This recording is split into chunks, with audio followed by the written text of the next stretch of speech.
Sir আসতে পারি? হ্যাঁ আসুন, বসুন। ধন্যবাদ স্যার। বসুন। ওকে স্যার, ধন্যবাদ, নমস্কার।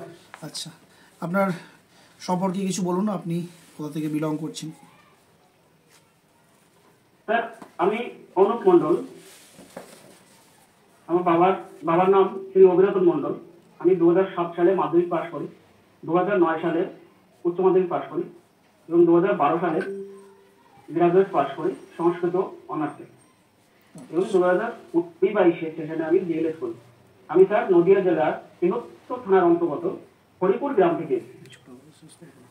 আচ্ছা, আপনার হবিজ কিছু আছে, পছন্দ হবিজ? আমি স্যার আমার ক্রিকেট দেখতে ভালোবাসি। ক্রিকেট। আচ্ছা, আপনার অনার্সের সাবজেক্ট ছিল সংস্কৃত। সংস্কৃত বাদ দিয়ে আপনার কোন সাবজেক্ট ভালো লাগে?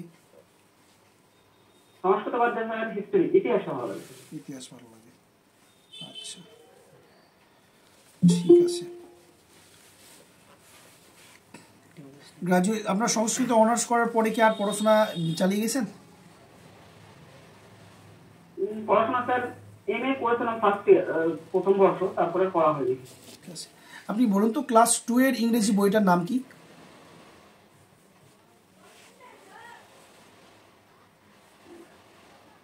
Butterfly sir. বাটারফ্লাই কেন রাখা হলো বইটার নাম?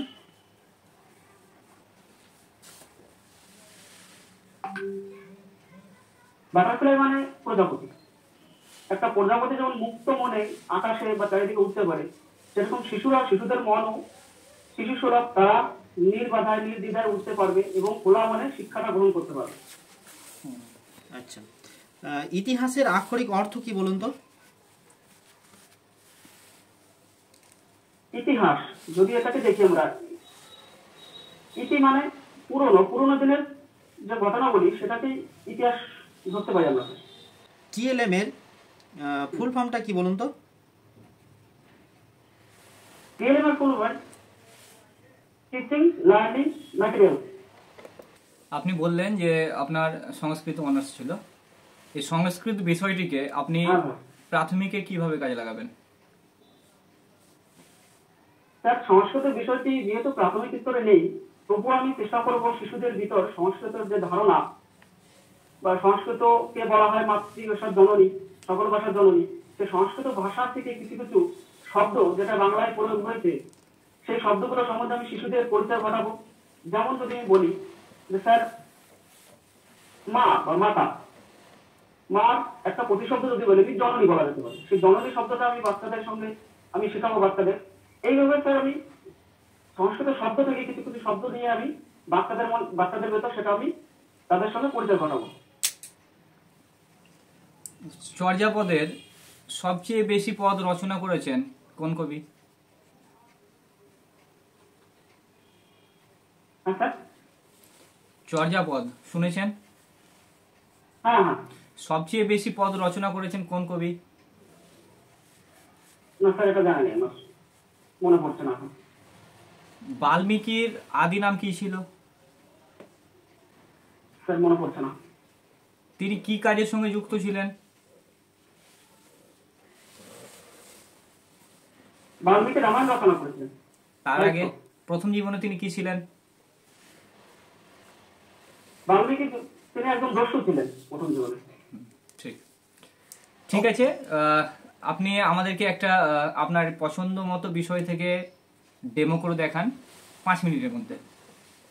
বেশি সময় নেবেন না, হ্যাঁ প্লিজ।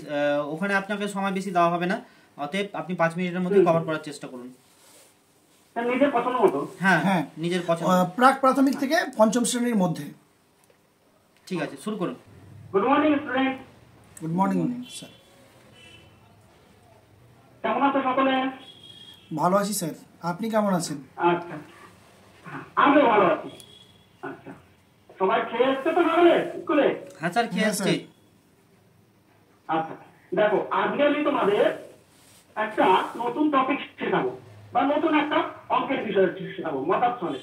সেটাকে আমরা বলতে পারি যোগের ধারণা। যোগটাকে কিভাবে করে সেটা আমি শেখাবো। তো বোর্ডে দেখো, দেখতে পাচ্ছ? হ্যাঁ দেখতে পাচ্ছি স্যার। আমি কথা গোল গোল দিয়েছি। হ্যাঁ স্যার দিয়েছেন। বল মতো দিয়েছি। আচ্ছা, ঠিক আছে। এবার আমি যদি তোমাদের হাতে আমি কিছু মার্বেলের গুলি দিই, হ্যাঁ স্যার। তাহলে হ্যাঁ সেটা দিয়ে আমি দেখাবো। মার্বেলের গুলি দিলাম, নাও শফিক তুমি দুটো নাও, করিম তুমি 3টে নাও, রোকসানা তুমি 5টা নাও। আচ্ছা, এবার সবার হাতে দেখো কটা করে গুলি দিয়েছে, তোমরা ভিতরে একটু বলো। বেশ, আচ্ছা। এইবার যদি আমি রফিকের হাতে কটা গুলি দিয়েছি, রফিক তুমি বলো। 3টে। আচ্ছা বেশ, তাহলে 3টে আমি গোল দিলাম। তারপরে রফিক তোমার হাতে কটা গুলি দিয়েছি? 2টো স্যার। 2টো। আমি 2টো গোল করলাম। আচ্ছা, এইবার একটু দেখো তোমরা লক্ষ্য করে যে মাঝখানে আমি একটা চিহ্ন দিয়েছি। কি চিহ্ন এটা ভালো করে দেখো তোমরা। স্যার ঢাড়া, স্যার ঢাড়া, স্যার ঢাড়া, স্যার ঢাড়া, স্যার ঢাড়া, ঢাড়া স্যার। হ্যাঁ, এটাকে ঢাড়া বলে না, এটাকে বলে যোগ চিহ্ন। এই যে চিহ্নটা আছে এটাকে বলে যোগ চিহ্ন। আচ্ছা, এই যোগ চিহ্নের ফলে কি হবে, এই যে প্রথম তোমাদের কাছে যে গুলি দিয়েছি এবং শফিকের কাছে যে গুলি দিয়েছি, সবকটা গুলি এক জায়গায় করে রাখো। করে তো কথা হয়েছে দেখো। 5টি হয়েছে স্যার।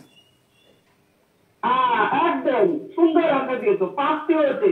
তাহলে আমরা এই 5টি গুলি আমরা কিভাবে বের করলাম, নাকি সেটাকে যোগ করে। আচ্ছা, এবার এই যে চিহ্নটা এটাকে যোগ চিহ্ন বলে, তাহলে যোগের মাধ্যমে আমরা 5টা গুলি বের করলাম। আচ্ছা নিলয়, তোমার হাতে বা হাতে কটা আঙুল গণো তো? 5টা স্যার। আচ্ছা, ভেরি গুড। আচ্ছা, তোমার ডান হাতে কটা আঙুল গণো তো নিলয় এবার? 5টা স্যার। আচ্ছা, বেশ সুন্দর। এইবার যদি আমি বলি তোমার দুটো হাতে ডান বাম দুটো হাতে মোট কটা আঙুল আছে? 10টা স্যার। একদম সঠিক বলেছো। তাহলে কিভাবে আমরা যোগ করলাম দেখেছো, যে একটার সঙ্গে আরেকটাকে মিশাতে হবে, তাহলে সেটাকে যোগ হবে। আচ্ছা, আর যেহেতু আপনাকে মাইক্রো টিচিং এর কথা বলেছি, মাইক্রো টিচিং মানে সংক্ষিপ্ত সময়ের মধ্যেই আপনাকে শেষ করতে হবে। আর আপনার যথেষ্ট আমরা করেছি ইন্টারভিউর প্রসেস আমরা এখানে শেষ করছি। এবার আপনাকে আমরা কিছুটা ফিডব্যাক দিয়ে আপনার এই ইন্টারভিউটি শেষ করব। ঠিক আছে, দেখুন আপনাকে ধরা হয়েছিল কিছু কিছু জিনিস যেগুলো বেসিক্যাল প্রশ্ন, আপনি তথ্য থেকে উত্তর দিয়েছেন। আপনার ইন্টারভিউটা যথেষ্ট ভালো হয়েছে। এটা তো আপনি প্রথম ইন্টারভিউ দিচ্ছেন, যথেষ্ট ভালো হয়েছে। আপনার ডেমো ক্লাসটা ভালো ছিল, কিন্তু অনেক লেন্দি করে ফেলেছেন। এতগুলো উদাহরণ দিবেন না প্লিজ। হ্যাঁ, আপনি করবেন, ওখানে উদাহরণগুলো দিবেন, খুব বেশি হলে 2-1টা করে দিবেন। খুব বেশি উদাহরণ দিতে গেলে আপনার সময়টা অনেক লাগবে।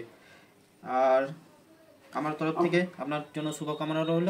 এবার ফারুক স্যার বলছেন, শুনুন স্যার।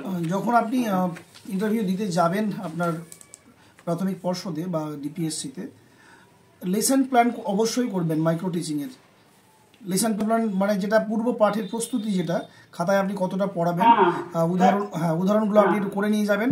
তাহলে আপনাকে ভাবতে হবে না আমি কোন উদাহরণটা দেবো বা কিভাবে সামনের দিকে যাব। আপনি একটা জায়গায় আটকে থেকে গেছিলেন যোগ প্রসেসে, যেটাকে আপনি বিভিন্ন উদাহরণ দিয়ে একটা জিনিসেরই ধারণা বোঝাচ্ছিলেন। লেসন প্ল্যানটা আপনি তৈরি করবেন, আর প্রাথমিক পর্ষদের যে বইগুলি আছে সেই বইগুলো সম্বন্ধে একটু স্বচ্ছ ধারণা রাখবেন। আপনি ইংরেজি বইয়ের ক্ষেত্রে বললেন যে ক্লাস 2 এর বাটারফ্লাই বইটি আছে, কিন্তু না, 2 পর্যন্ত একটাই বই হয়, সেটা হচ্ছে আমার বই। আর বাটারফ্লাইটা ক্লাস 3 থেকে শুরু হয়। আপনার ওভারঅল ইন্টারভিউ খুব সুন্দর হয়েছে, আপনার ভাষণভঙ্গি সুন্দর, আপনার উপস্থাপনটাও খুবই ভালো লেগেছে আমাকে। আগামী দিনে শুভেচ্ছা রইল। আপনার ইন্টারভিউ ভালো হয়েছে, তবে 2-1টা কথা না বললেই নয়। আপনি নড়াচড়াটা খুব বেশি করছিলেন, আর যে কোনো প্রশ্ন করার পর আপনি যখন উত্তর বলছিলেন, সর্বপ্রথমে যেটা হচ্ছে আপনার চোখ দুটো উপরের দিকে চলে যাচ্ছে। এটা থেকে একটু নিজেকে কন্ট্রোল করবেন। ওভারঅল ভালো হয়েছে।